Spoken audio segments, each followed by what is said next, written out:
যাওয়াটা খুব আনন্দের, কিন্তু ফিরে আসাটা বেদনাদায়ক। কিন্তু সেই ফিরে আসাটা যদি লাক্সারিতে ভর্তি হয় তখন সেই বেদনাটা হাসিতে রূপান্তরিত হয়ে যায়। Hello everyone, this is Ivy, welcome back to my channel ইসাস ডায়েরিজের একটা নতুন সকাল বিদেশ বিভূতি থেকে তোমাদের সকলকে ওয়েলকাম জানাই আমার চ্যানেলে। চেন্নাই থেকে ঘুরে টুরে আমরা ফেরার পথে রওনা দিচ্ছিলাম এবং রওনা দেওয়ার সময় আমাদের হঠাৎ করে মনে পড়ে গেল ভুবনেশ্বর থেকে একটু ঘুরে আসার কথা। কিন্তু কেন গেলাম ভুবনেশ্বর সেটা যদি কেউ জানতে পারো বা বুঝতে পারো, বা এতদিন ধরে যারা আমার চ্যানেল দেখছো তারা যদি বুঝে থাকো তাহলে আমাকে কমেন্ট বক্সে জানিও। তো যাত্রাপথে আমরা চলে এসেছি এখন স্টেশনে। এখান থেকে ট্রেন ধরবো, ট্রেন ধরে আমরা চলে যাব সোজা ভুবনেশ্বর। আমাদের বুকিং ছিল একবারে দুর্গাপুর অবধি, কিন্তু মাঝপথে ভুবনেশ্বরে নেমে যেতে হলো। হঠাৎ করে দেখি মাঝ রাস্তায় ঘন মেঘ হয়ে গর্জিয়ে বর্ষায় চারিদিক জলে জলে রূপান্তরিত হয়ে গেছে। জানলাতে জল জমে আছে, বাইরে ঝমঝম করে বৃষ্টি পড়ছে, দেখা যাচ্ছে দূরে পাহাড়, তার উপরে মেঘ জমা রয়েছে। এত সুন্দর দেখতে লাগছিল কি বলবো। কিন্তু যেহেতু আমরা দুপুরবেলায় উঠেছি আর বা লাঞ্চ টাঞ্চ করে, হাজবেন্ড মশাই বললো বিছানা করে দিচ্ছি, শুয়ে পড়ো, একটু রেস্ট নিয়ে নাও, অনেক জার্নি আছে, বসে বসে দেখবার অনেক সময় পাবে। তো যেমন বলা সেরকম কাজ। এই যে দেখতে পাচ্ছ আমার ব্যাগ রাখা রয়েছে, সে আমার বিছানা রেডি করে দিচ্ছে। আমি অনেক ব্লেসড যে আমি যখনই জার্নি করি তখনই আমার বিছানা রেডি করে দেয় হাজবেন্ড, এবং আমার জুতোগুলো সেট করে দেওয়া, আমাকে যত্ন করে গায়ে ঢাকা দিয়ে শুয়ে দিয়ে দেওয়া, সমস্ত কিছু আমার যত্ন করে আমার হাজবেন্ড। এখানে আমি আর আমার মেয়েটা শোবো। আমার মেয়েটা তো অনেক ছোট, ওর আলাদা করে কোনো ইয়ে নেই, টিকিট কাটা হয়, হাফ টিকিট কাটা হয়, বাট আলাদা করে কোনো বাথ নেওয়া হয় না, কারণ ও একা তো শুতে পারবে না। আর আমার হাজবেন্ড যায় ওপরে যেতে আমার অতটা কমফোর্টেবল ফিল হয় না, তাই আমি অলওয়েজ যখনই ট্রাভেল করি লোয়ার বার্থটাই প্রেফার করি, আর আমার হাজব্যান্ড অলওয়েজ আপার বার্থটায় চলে যায়। যদিও আপার বার্থটা মেয়েদের জন্য সেফটি বেশি এবং মেয়েরা আপার বার্থে যেতেই বেশি কমফোর্টেবল ফিল করে, বাট আমার ক্ষেত্রে উল্টো। যাই হোক, সাউথে যখনই তুমি ট্রেন জার্নি করবে না তখন চারিদিকটা এত অপরূপ দেখতে লাগবে, তুমি চারিদিকটা দেখে জাস্ট তুমি মেসমারাইজড হয়ে যাবে এবং তুমি একদম অবাক হয়ে যাবে। তার জন্যে সাউথে ট্রেন জার্নিটা অলওয়েজ প্রেফারেবল। আর সব থেকে বড় কথা হচ্ছে যে সাউথে তুমি যখন যাচ্ছ তখন অনেকটা সময় ধরে যেতে হয় ট্রেনে, তার জন্য অনেকে ট্রেনটাকে অ্যাভয়েড করে ফ্লাইটে যায়। কিন্তু কি হয়, ফ্লাইটে তুমি সব কিছু তো তোমার কাছে অ্যালাউ নয়। ছোট বাচ্চা নিয়ে ট্রাভেল করতে গেলে আমাকে অনেক কিছু নিয়ে যেতে হয়। আমি যেমন ইলেকট্রিক কেটেলটা নিয়ে যাই, কারণ সব জায়গায় সমস্ত বড় হোটেল পাওয়া যায় না, বা বড় হোটেল সবসময় অ্যাভেলেবেল থাকে না, বা সব হোটেলে ইলেকট্রিক কেটেলটা দেয় না। তো সেখানে ইলেকট্রিক কেটেলে আমি সমস্ত কিছু করে নিতে পারি। কখনো মেয়েটার জন্য একটু ডিম সেদ্ধ, কখনো একটু ম্যাগি করে নিলাম, বা আমি নাইফ ক্যারি করি, ছোট কাঁচি ক্যারি করি, সেগুলো তো তোমার ফ্লাইটে কখনো নিয়ে যেতে দেবে না। তার জন্যই আমাকে ট্রেনে জার্নি করতে হয়। মেয়েটা বড় হয়ে গেলে তখন ঝাড়া হাত পা কোনো চিন্তা নেই, তখন এমনি দুটো জামা নিয়ে ফ্লাইটে ট্রাভেল করাই যেতে পারে। যেহেতু সাউথে অনেক দিনের জন্য আমি গেছিলাম এবং যেহেতু আমাদের অনেক দিনের কাজ ছিল, তার জন্য আমাদের অনেক কিছু বুকিং করে নিয়ে যেতে হয়েছিল ব্যবস্থা করে। যাই হোক, এবারে আমরা 2 এসিতে সেকেন্ড এসিতে ট্রাভেল করছিলাম এবং এখন একটু বিকাল বিকাল হয়েছে, মেয়েটা কাছে স্প্রাইট, প্রচণ্ড গরম ছিল। যদিও আমরা যখন বৃষ্টি উঠেছি তখন চরম বৃষ্টি শুরু হয়ে গেছিলো এবং বাইরেটা অপরূপ সুন্দর লাগছিল, তাই হাতে 1 কাপ কফি নিয়ে বসলাম। যদিও এদের কফি একদমই টেস্টলেস হয়, কফি চা কোনোটাই ভালো হয় না ট্রেনে। আমার অন্ততপক্ষে ট্রেনের চা কফি পছন্দ নয়, ট্রেনের কোনো খাবারও পছন্দ নয়, একদমই টেস্টলেস লাগে। বাট যে কিছু কিছু ক্ষেত্রে উপায় থাকে না, তখন খেতেই হয়, তাই 1 কাপ কফি নিয়েছিলাম, এখানে কফিটা এনজয় করছিলাম। বাইরে বৃষ্টি, ভেতরে এসি চলছে, ঠান্ডা, তার মধ্যে একটু কফি পেলে ক্ষতি হয় না, তার জন্য কফিটা একটুখানি নিলাম। তাও একটু খাওয়ার পর আর খেতে পারছি না, বরকে দিয়ে বলছি তুমি খেয়ে নাও। যাই হোক, এরপরে একটু শোবো, শুতেই সন্ধে হয়ে যাবে। কিন্তু মাঝখানে দেখি আবার রাস্তার মধ্যে ট্রেনটা দাঁড় করে দিয়েছে, তো এখানে ভাবলাম একটু রিল টিল করা যাক। মেয়েটাকে একটুখানি গল্পের বই পড়ে শোনালাম, ওকে নিয়ে একটু ড্রয়িং করছিলাম, এই সমস্ত করে টাইম পাস করছিলাম। আমাদের এই ট্রেনটা একদম ডাইরেক্ট দুর্গাপুর অবধি ছিল এবং এটা 2500 সামথিং করে টিকিট রেঞ্জ পড়েছিল পার হেড। যাই হোক, যেখানে আমাদের ট্রেনটা দাঁড়িয়ে ছিল সেখানে কিন্তু দূরে পাহাড় দেখা যাচ্ছিল, সামনে বিস্তৃত মাছের ক্ষেত জমি এবং অসাধারণ লাগছিল দেখতে। আর এক পশলা বৃষ্টি হয়ে যাওয়ার পর তার রূপটা আরও বেশি ঝলসিয়ে বেরোচ্ছিল। আমরা লাঞ্চ করে উঠেছিলাম, লাঞ্চ করার কোনো ঝামেলা ছিল না, রাতে ডিনারটা করব, কিন্তু তারপরেই পরের দিনকে আমরা নেমে পড়লাম ভুবনেশ্বর। ভুবনেশ্বরে। এটা হচ্ছে ট্রেনটা, যে ট্রেনটা আমরা ছেড়ে নেমে পড়লাম ভুবনেশ্বরে। এবার ভুবনেশ্বরে আমরা একদিন হল্ট করব, এবং হল্ট করার জন্য যে এখানে রুমটা আমরা নিয়েছিলাম সেই রুমটার রুম কম বলা চলে, একটা বড় হল ঘর বলা চলে, কারণ এত বড় ছিল আর এত লাক্সারিয়াস ছিল। তো এখানে হোটেলের বেডগুলো দেখবে তুমি, যতই ভালো হোটেল নাও না কেন হোটেলের বেডগুলো খুব গদিযুক্ত হয়। আর এখানে আমাদের কিট দিয়েছিল, টি কফি এই সমস্ত কিট দিয়েছিল। তো হোটেলে ঢুকে আমি একটু চা বানিয়ে নিচ্ছিলাম খাওয়ার জন্যে। এখানে তোমার র চা বানাচ্ছি আর কি, গরম জল কেটলি ওরাই দিয়েছিল, অ্যাভেলেবেল ছিল। বললাম না সব হোটেলে তো ইলেকট্রিক কেটেল অ্যাভেলেবেল থাকে না, আমি তার জন্য ক্যারি করি, বাট এটা এই হোটেলে অ্যাভেলেবেল ছিল। আর এই রুমটা অনেক বড় ছিল এবং রুম রেন্টটাও একটু বেশি ছিল।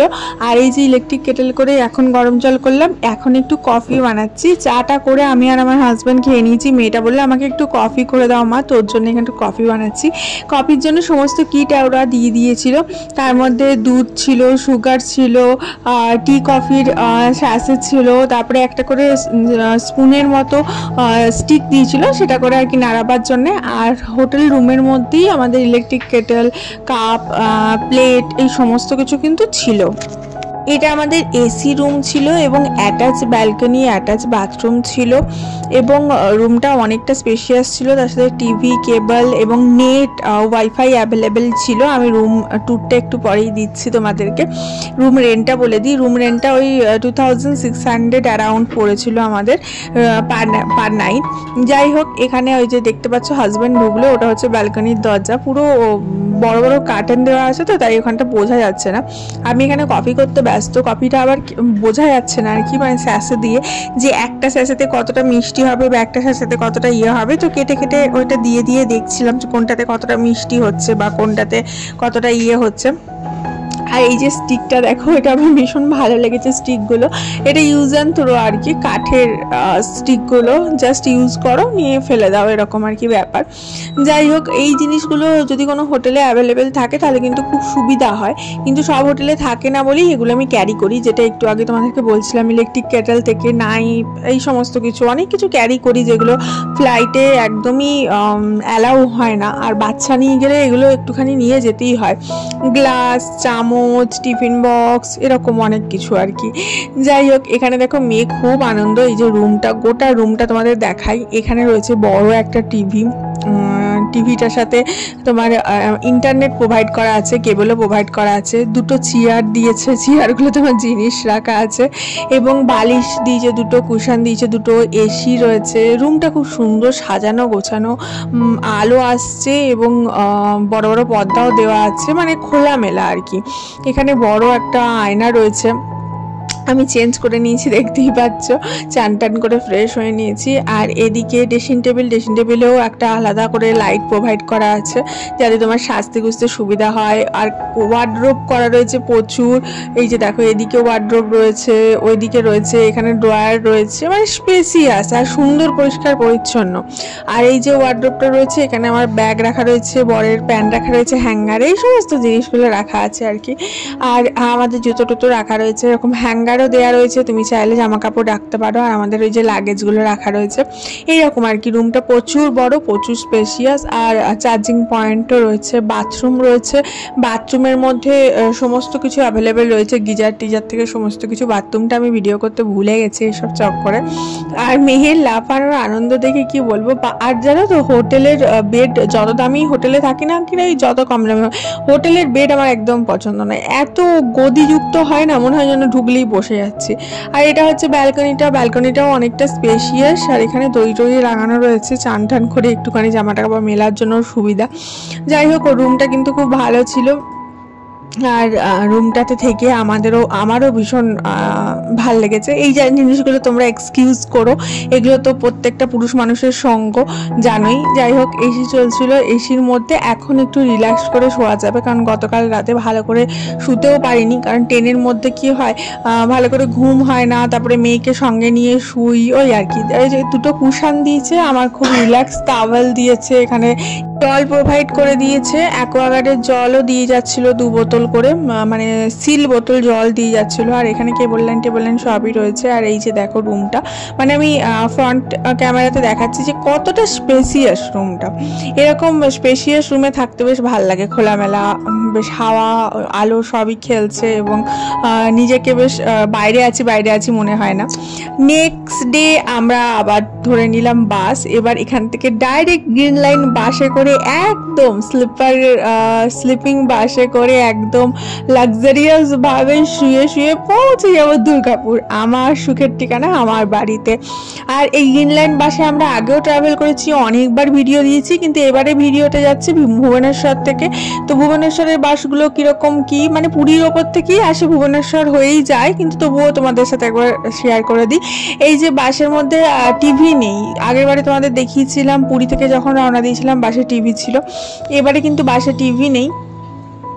আর আকাশ একদম পরিষ্কার, আর ভেতরটা যেমন স্পেশিয়াস থাকে বাসের মধ্যে, যেহেতু স্লিপিং বাস অনেকটা স্পেশিয়াস। আমরা 2টো টিকিট কাটি, আমার আর আমার হাজব্যান্ডের, মেয়ের টিকিট কাটে না, তাতেই কিন্তু খুব ভালোভাবে চলে আসে। আর ওরা চেকও করে না, আমরা উঠে কার্টেন দিয়ে দিই, ওরা একদমই ডিস্টার্ব করে না। আর এখানে লাইটের সুইচ রয়েছে 2টো, সামনের লাইট পেছনের লাইট, এসি ভেন্ট 4টে রয়েছে। মানে এটা ডবল সিট, তো সিঙ্গেল সিটও রয়েছে ওদিকে, এদিকে ডবল সিট রয়েছে। ডবল সিটের মাঝখানে পর্দাও রয়েছে, যদি কেউ আলাদা আলাদা লোক যায় সেও পর্দাও নিতে পারবে। বালিশ প্রোভাইড করা রয়েছে, মাঝখানে হল্ট দেয়। একবার ভুবনেশ্বরের পরে একবারে হল্ট দেবে তোমার খাওয়ার জন্যে, ডিনার করার জন্যে, এবং তারপরে একবার হল্ট দেবে টয়লেটের জন্য, তারপরে আবার একবার ভোরবেলা হল্ট দিল, দেন আমরা পৌঁছে গেলাম। এরকম আর কি হল্ট দেয় ওরা বাসে, যখন তুমি বাসে ট্রাভেল করবে। স্লিপিং বাসই এখন বেশি হয়ে গেছে, স্লিপার বাস, কারণ বসার বাস খুব কমই রয়েছে। আগে আমি বসার বাসই প্রথম জার্নি করেছি। এখানে দেখো চার্জিং পয়েন্টও রয়েছে 2টো, আর জায়গাও রয়েছে, যে জায়গায় তুমি মোবাইলটা রেখে চার্জ দেবে সেই জায়গাটাও এখানে প্রোভাইড করা রয়েছে। আর পেছনে খুব সুন্দর কুশন করার আছে, যাতে করে যদি তুমি ট্রাভেল করতে করতে, অনেকের হয় না যে শুতে চায় না বা শুলে প্রবলেম হয়, তাদের কিন্তু বসেও যেতে পারবে। তবে হ্যাঁ, একটাই প্রবলেম, সেটা হচ্ছে যাদের ভমিটিং প্রবলেম আছে, বাসে বা কারে ট্রাভেল করলে ভমিটিং হয়, তাদের কিন্তু একটু প্রবলেম হতে পারে। বা আদারওয়াইজ একদম রিল্যাক্সেবল জার্নি। আমার তো ট্রেন আর বাসের মধ্যে কোনো তফাতই লাগে না। তবে এদের কিটটা খুব ভালো দিয়েছে, দেখো একটা বড় একটা লেজার প্যাকেট দিয়েছে, একটা চকলেট কেক দিয়েছে, একটা কফি ছোট টফি দিয়েছে, তার সাথে একটা বারবান দিয়েছে, মাই ফেভারিট, অলওয়েজ আমার পছন্দের জিনিস, আর তার সাথে একটা মাজা দিয়েছে। 2টো গ্রিন লাইনের প্যাকেট প্রোভাইড করেছে, একটা আমার একটা হাজব্যান্ডের। আমরা এখানে কোল্ড ড্রিঙ্কস নিয়ে নিয়েছিলাম। রাতে আমরা যেখানে হল্ট করেছিল, এখানে আমরা সেই জায়গাটা দেখাচ্ছি, এখানে আমরা ডিনার করেছি। ডিনারে মাত্র 20 to 30 মিনিটস দেয়, তার জন্য সেই সময়ের মধ্যে তোমাকে নেমে ডিনার করতে হবে, টয়লেট করতে হবে, এবং তারপরে বাসে উঠে যেতে হবে। তো আমি ওই সময়টা ভিডিও করে উঠতে পারি না, মাঝখানে ঘুমিয়ে গেছিলাম আমি আর আমার মেয়ে। তারপরে উঠে ডিনারে আমরা বেশি কিছু খাই না, একটা রুটি আর মিক্স ভেজ খেয়েছিলাম। খাবারগুলো খুব ফ্রেশ আর একদম কোয়ালিটি ভালো থাকে, তবে প্রাইসটা একটু বেশি থাকে।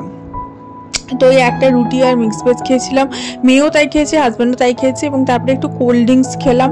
হাজব্যান্ড চা খেলো, আমি আর চা খাইনি, আমি কোল্ড ড্রিঙ্কস খেলাম, এবং অল্প কোল্ড ড্রিঙ্কস খেলাম, কারণ জলটা আমি একটু কম খাই যাতে টয়লেটটা না যেতে হয়। অ্যান্ড দেন শুয়ে পড়েছি। কখন যে সকাল হয়ে গেছে বুঝতে পারিনি, আর বাইরে খুব বৃষ্টি হচ্ছিল।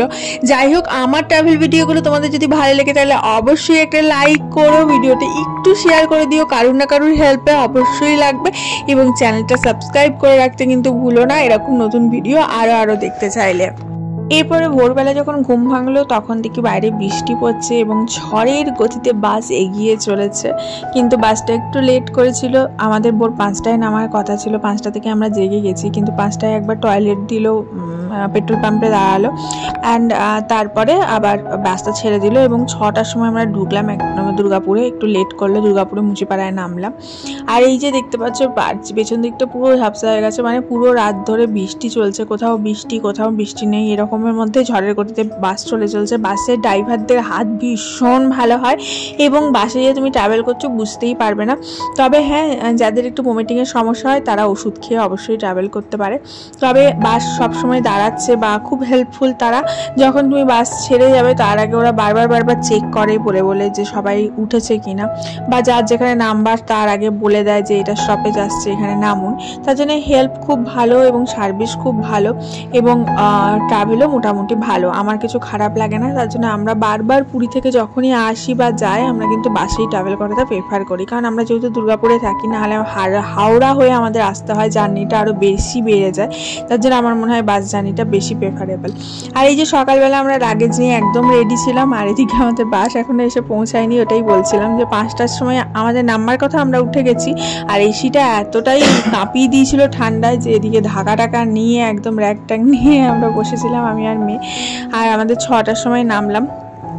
তো এইখানেই আমাদের জার্নি ইতিগত হলো এখনকার মতো। আবার ডেলি ব্লগ তোমরা কাল থেকে পেতে থাকবে এবং এইভাবেই তোমরা ভালোবেসে যেও, সাথ দিয়ে যেও, এবং তোমাদের সাথ আর ভালোবাসার জোরে আবার শুরু করব কোনো এক ট্রাভেল ব্লগ। এবং সেই পর্যন্ত তোমরা কিন্তু আমার সাথে থাকো, আমার চ্যানেলের সাথে থাকো, এবং তোমরাও অনেক ভালো থেকো। Love you all.